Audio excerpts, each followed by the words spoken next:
കോഴിക്കോട് പേരാമ്പ്ര മണ്ഡലത്തിലെ വോട്ടിംഗ് യന്ത്രങ്ങൾ സൂക്ഷിച്ച സ്ട്രോങ് റൂം തുറന്നു എന്ന ആരോപണത്തിൽ മുഖ്യ തെരഞ്ഞെടുപ്പ് കമ്മീഷണർക്ക് പരാതി നൽകി UDF. ഉദ്യോഗസ്ഥർക്കെതിരെ നടപടി വേണമെന്നും സുരക്ഷാ ചുമതല BSFനെ ഏൽപ്പിക്കണമെന്നും അവർ ആവശ്യപ്പെടുന്നു. പോളിംഗ് സാമഗ്രികൾ സൂക്ഷിച്ച സീൽ ചെയ്യാത്ത മുറിയാണ് തുറന്നതെന്നും സ്ഥാനാർത്ഥികളുടെ ഏജന്റുമാരുടെ സാന്നിധ്യം അപ്പോൾ ഉണ്ടായിരുന്നുവെന്നാണ് ജില്ലാ കളക്ടർ വിശദീകരിക്കുന്നത്. ദീപക് തർമ്മനം കോഴിക്കോട് നിന്ന് ചേരുന്നു. ദീപക്, ഗുഡ് മോർണിംഗ്, പറയൂ.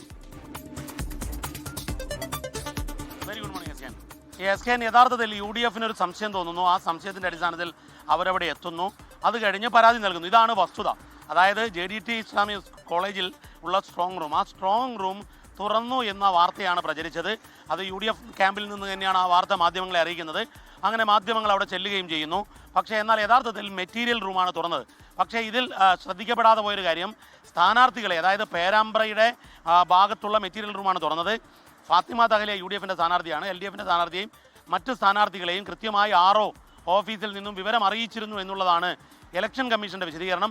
കളക്ടർ ഇക്കാര്യം പൂർണ്ണമായി തള്ളിക്കളയുകയാണ്. അതായത് ഏതെങ്കിലും രീതിയിൽ സ്ട്രോങ് റൂം തുറന്നിട്ടില്ല.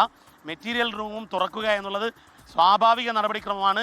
ആ സമയത്ത് അവിടെ വിവിധ സ്ഥാനാർത്ഥികളുടെ ഏജന്റുമാർ ഉണ്ടായിരുന്നു എന്നുള്ളതാണ്. പക്ഷേ എന്നാൽ ഈ വിഷയത്തിൽ രാഷ്ട്രീയമായ ഒരു പ്രതിഷേധം ഉണ്ടാവുകയായിരുന്നു ഇന്നലെ ഉണ്ടായത്.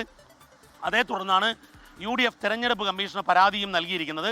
പക്ഷേ എന്നാൽ തിരഞ്ഞെടുപ്പിൻ്റെ ജില്ലാ ചുമതലയുള്ള ജില്ലാ കളക്ടർ വളരെ കൃത്യമായി പറയുന്നു, സ്ട്രോങ് റൂം തുറന്നിട്ടില്ല, മെറ്റീരിയൽ റൂമാണ് തുറന്നത്. ആ മെറ്റീരിയൽ റൂം തുറക്കുന്നതിന് മുൻപ് തന്നെ സ്ഥാനാർത്ഥികളെ ഏജന്റുമാരെ അറിയിച്ചിരുന്നു എന്നുള്ളതാണ്. മാത്രവുമല്ല, പിന്നീട് ഫാത്തിമ തഹലിയ പേരാമ്പ്രയിലെ UDF സ്ഥാനാർത്ഥി ഈ കാര്യം മാധ്യമങ്ങളോടും പറഞ്ഞു, തനിക്ക് വിവരമുണ്ടായിരുന്നു എന്നുള്ളത്. യഥാർത്ഥത്തിൽ ഇതൊരു അനാവശ്യ വിവാദമായിരുന്നു എന്ന് വേണം നമുക്ക് ഈ ഘട്ടത്തിൽ വിലയിരുത്താൻ. SKN. Okay, thank you Deepak.